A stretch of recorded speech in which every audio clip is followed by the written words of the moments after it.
ஆண்டவராகிய இயேசு கிறிஸ்துவின் நாமத்தினாலே இந்த விடுதலை நிகழ்ச்சிக்கு உங்களை வரவேற்கிறேன். அறிந்து கொள்ளுவோம் ஆண்டவரை, தெரிந்து கொள்ளுவோம் தேவனை என்கிற தலைப்பின் கீழே தேவனை குறித்து நாம் கற்றுக்கொண்டிருக்கிறோம். குறிப்பாக அவர் வியூ அபவுட் காட், நம்மளை பொறுத்த வரைக்கும் தேவன் யார் அப்படின்னு கேட்டால் என்ன சொல்லுவோம்?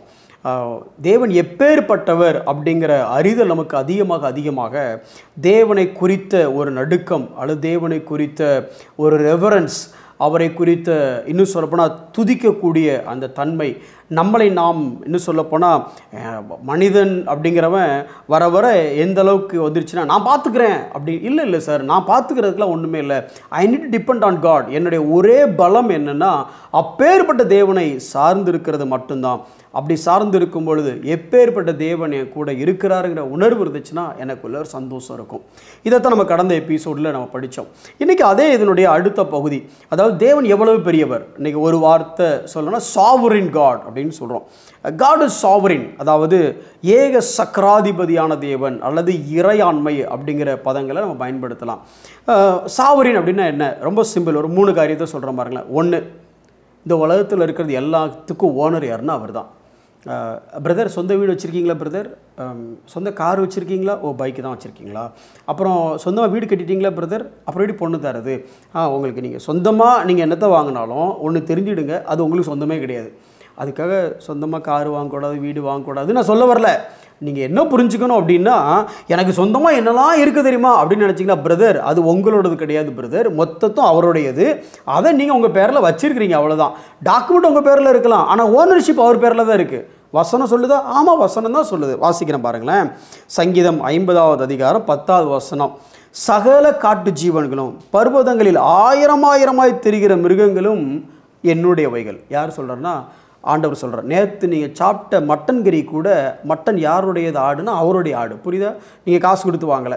அந்த தேவன் நீங்கள் சாப்பிட்ட எந்த காய்கறியாக இருந்தாலும் அது அவர் விளைய வச்சது பிரதர். 1 நாளாகமம் 29வது அதிகாரம் 11வது வசனம் சொல்லுது, கர்த்தாவே மாட்சிமையும் வல்லமையும் மகிமையும் ஜெயமும் மகத்துவமும். பாருங்களேன், அதெல்லாம் படிக்கும்போது ரசிக்கணும். ஆங்கிலத்தில் வரும் பொழுது அது இன்னும் சொல்லப்போனால் greatness, power, glory, victory, majesty எல்லாம் யாருடையது? உம்முடையவைகள். சரி, அப்புறம் வானத்திலும் பூமியிலும் உள்ளவைகள் எல்லாம் உம்முடையவைகள். உங்களுடையவைகள்னு சொல்கிறதுக்கு இங்கே உலகத்தில் எதுவுமே இல்லைங்க. வானத்தில் பூமியில் உள்ளவைகளில் ஒரு பகுதி கடவுளுடையதுன்னு இல்லை. உங்கள் பேரில் இருக்கிறது உங்களுடையது, உங்கள் பேரில் இல்லாததெல்லாம் கடவுளுடையதுன்னு இல்லை. உங்கள் பேரில் இருக்கிறதும் அவருடையவைகள் தான், அவருடையவைகள்.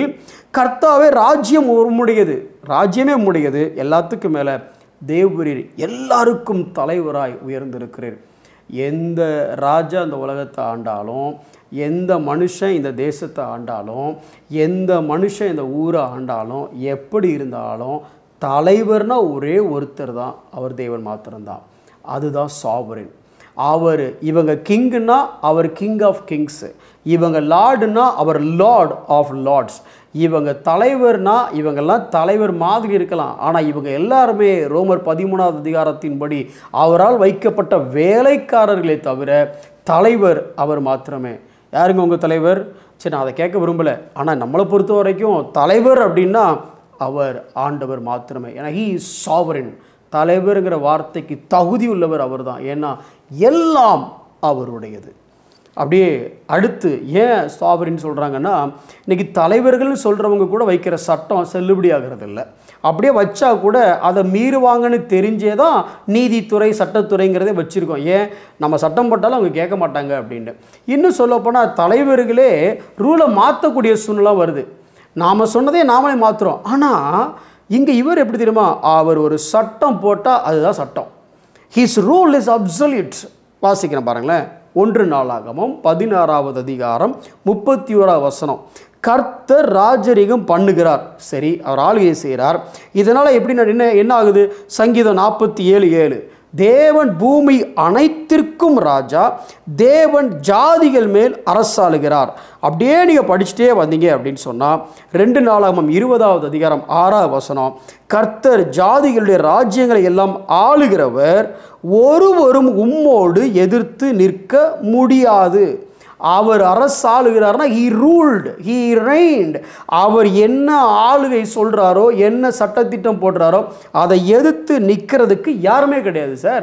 சார் நீங்கள் சட்டசபையில் மெஜாரிட்டியாக வந்தால் கூட ஆப்போனன்ட் பார்ட்டின்னு ஒரு பார்ட்டி இருக்கும், எதிர்கட்சின்னு ஒரு கட்சி இருக்கும். ஆனால் ஆண்டவருடைய ஆளுகையில் எதிர்கட்சி ஆளுங்கட்சிலாம் கிடையவே கிடையாது. அவர் மட்டும்தான் தலைவர், அவர் தான் ஆளுகிறவர். his rule is absolute, his ownership absolute. எல்லாம் அவருடையவைகள், எல்லாவற்றையும் ஆளுகிறவரும் அவர். அதே நேரம் இன்னும் சொல்லப்போனால் அவர் இஷ்டம் தான் சார் எல்லாம். சார் நீங்கள் இன்றைக்கி ஒரு பெரிய தலைவராக இருந்தாலும் உங்கள் இஷ்டத்துக்கு நீங்கள் செயல்பட முடியாது. ஏன்னா நீங்கள் தலைவராக இருக்கலாமே தவிர சாவரினாக இருக்க முடியாது. ஆனால் இவர் தலைவர் இல்லை, இவர் தலைவர்னா சாவரின் ஹெட். அப்போ என்ன அர்த்தம்? அவர் என்ன நினச்சாலும் அவரால் இந்த உலகத்தில் செய்ய முடியும். வசனம் பாருங்களேன். his will is absolute. அதான் சொல்ல வரேன். சங்கீதம் 135:6 வானத்திலும் பூமியிலும் சமுத்திரங்களிலும் எல்லா ஆழங்களிலும் கர்த்தர் தமக்கு இஷ்டமானதை எல்லாம் செய்கிறார். சித்தமானதெல்லாம் நான் வந்திருக்கு. பேசிக்காக என்ன அர்த்தம்னா அவர் இஷ்டத்துக்கு அவர் என்ன வேணாலும் செய்ய முடியும். அது எப்படி பிரதர்? அவர் அப்படித்தான். ஏன்னா அவர் சாவரின் காடுங்க, அவரை மீறி யாரும் கிடையாது. நீங்கள் சும்மா சவுண்ட் விட்டுலாம் ஒன்றும் பிரயோஜனம் கிடையாது. ஆண்டவரே உங்களுடைய த்ரோன் ரூமை பிடிச்சி நான் அசைக்கிறேன், 40 நாள் ஃபாஸ்டிங் போட்டு உங்களுடைய சித்தத்தை நான் மாற்ற போகிறேன், ஒன்றும் பண்ண முடியாது. அவருக்கு இஷ்டமானதான் செய்வார். அவர் தப்பு செய்கிறவர் இல்லை, அதை நீங்கள் மறந்துடக்கூடாது. சங்கீதம் 115:3 சொல்கிறது, தமக்கு சித்தமான யாவையும் செய்கிறார். அவருக்கு சித்தமானது எனக்கு சித்தம் இல்லாமல் இருக்கலாம், ஆனால் எனக்கு சித்தம் இல்லைங்கிறதுக்கு அவர் செய்யாமல் இருக்கிறது இல்லை. அவருக்கு சித்தமானவைகளில் சிலவற்றை அல்ல யாவற்றையும் செய்கிறார். யோபு எழுதுகிறார் 23:13 அவருடைய சித்தத்தின்படி எல்லாம் செய்வார். சார் என்ன செஞ்சாலும் அவருக்கு என்ன விருப்பமோ அதான் செய்வார். இன்னொன்று சொல்லட்டுமா, இந்த உலகத்தில் இப்போ நடக்கிறது எல்லாமே அவர் சித்தத்தை மீறிங்க ஒன்றும் நடக்க முடியாது. ஏன்னா அவர் சாவரின் காட். ரோமர் 9:19 19, 20, 21 வாசிச்சு பாருங்கள். அதில் அவர் சித்தத்துக்கு எதிர்த்து நிற்பவன் யார்? அவர்கிட்ட போய் ஏன் இப்படி பண்ணீங்க யார் கேட்க முடியும்?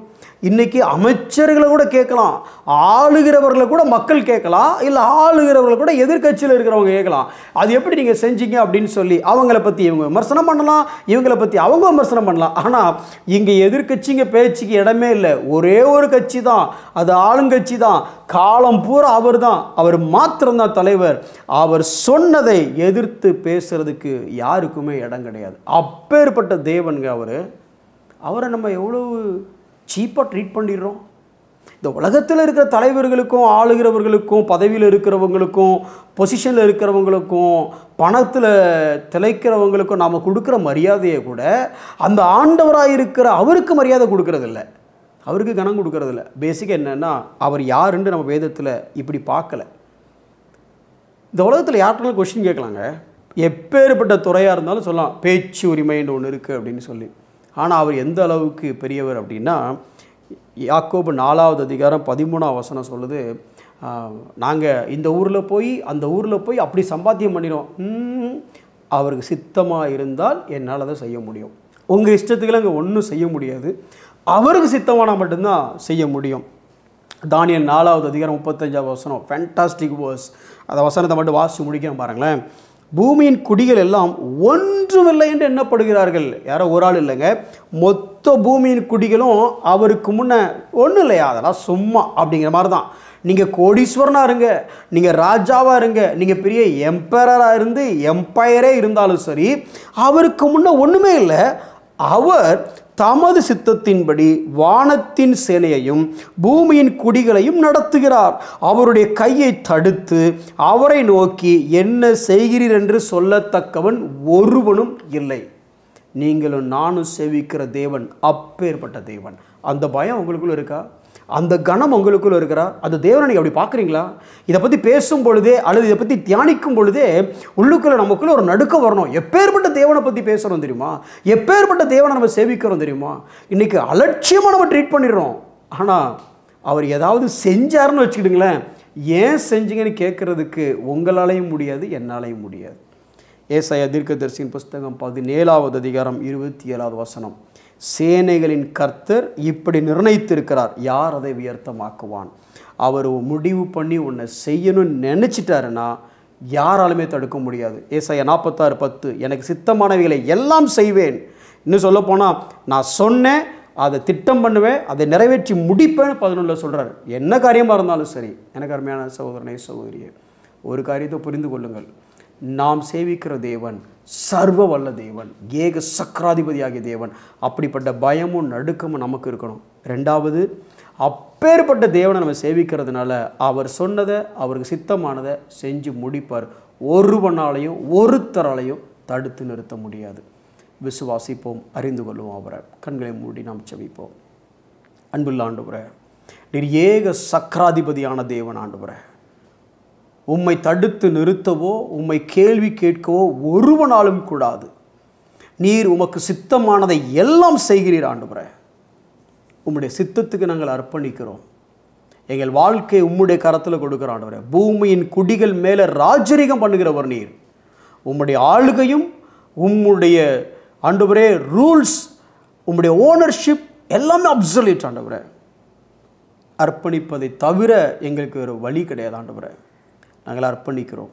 ஆண்டு கொள்ளும் இயேசுவின் நாமத்தில் பிதாவே, ஆமென்.